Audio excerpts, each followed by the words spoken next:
Been an ugly month for the big market-traded commodities. Copper's tumbled about 25%, nickel and zinc are down 16%, and even gold has taken a hit, sliding more than 20%.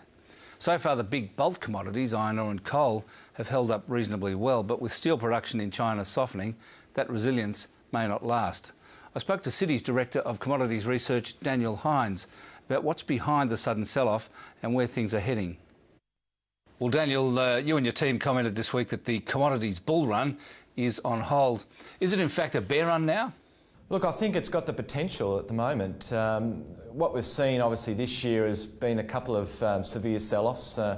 Earlier in the year, around May, we saw more a technical and position-driven sort of sell-off, but this time it does seem to be more fundamentally driven by downgrades and economic forecasts like we have done here at Citi.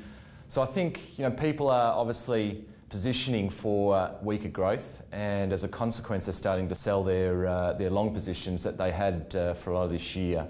But for the moment we haven't really seen a lot of investors take a particularly bearish sort of position just yet. But I think once things settle down, if they do believe that economic growth is going to be significantly lower, then that'll start to flow through into the commodity space as well.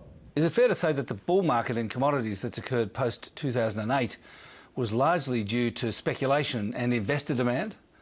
Oh, look, I think that was a big component of it. We certainly saw prices fall very severely, and that was not just speculative interest falling away, but we also saw consumer demand, for example, weaken significantly. This time, obviously, the bull run, I think, was exacerbated by investor demand and may have overshot where the fundamentals have suggested. So, in a way, this has sort of been a good clean out, although we think now it's getting to levels where they may, in some commodities, actually be lower than where those fundamentals suggest. Well, let's just talk about the fundamentals a bit. If there's a European recession, or indeed just a big slowdown, how much of an impact will that have on the commodities market if China keeps growing at 8% plus? It's certainly different according to which commodity you look at. The industrial metals, they're a lot more exposed to the developed economies like Europe and the US than, say, the bulk commodities or even energy. So it can differ greatly. I think for us, in particular in Australia, iron ore and coal are very heavily exposed to emerging markets. Between 50 and 75% of demand coming from those markets. So we would actually see that hold up relatively well if China did grow at plus 8%. The metals, I think, would certainly suffer under a weaker sort of European and US outlook, and so we have, as a consequence, relatively bearish sort of view on those in the shorter term. Yes, well, copper has fallen quite a lot lately. What's behind that? Yeah, look, copper had a great run this year, reaching record highs of nearly $10,000 a tonne. And for us, that was one actual commodity which pushed beyond where we saw the fundamentals. And I think the sell-off at the moment has certainly taken a lot of that out. But in saying that, it's still above where we see the support levels. Where do you see the support level?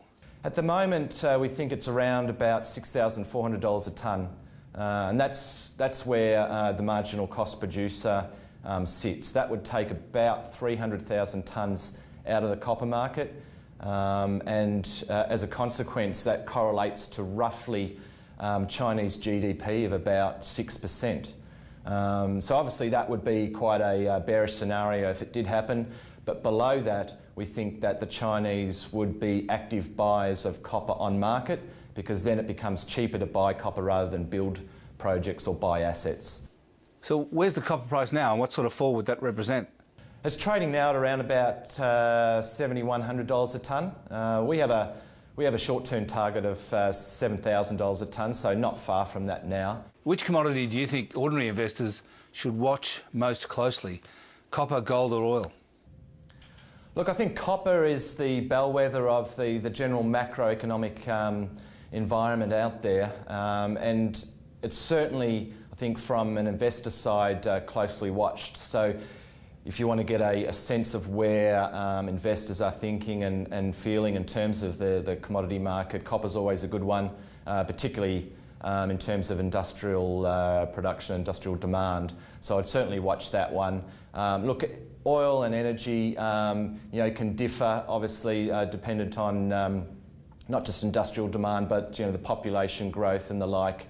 And it has supply side issues at the moment as well, which is keeping it tight. So I think copper certainly will reflect, I suppose, the immediate outlook in the economic environment. You mentioned that the outlook for bulk commodities, that's iron ore and coal, depends to a large extent on the outlook for emerging markets. So what do you think is going to happen in China now, and therefore what's your outlook for iron ore and coal? Yeah, for iron ore, we expect it still to be relatively robust, although we've had fairly strong steel production in China this year, well beyond people's expectations, and that's starting to roll over now. So we would expect a little bit of softness in the steel market, thus iron ore and metallurgical coal will probably suffer under that environment. But those markets are still extremely tight. Metallurgical coal obviously suffered a lot from the supply side from the floods in Queensland earlier this year, so that market's still very tight. Iron ore structurally has been a tight market for some time, and we don't see that changing for the next 12 months. So I think those markets should hold up relatively well, but certainly in the face of falling sentiment in terms of Chinese growth, and then prices are likely to be a little bit soft. Thanks very much, Daniel. My pleasure, Alan.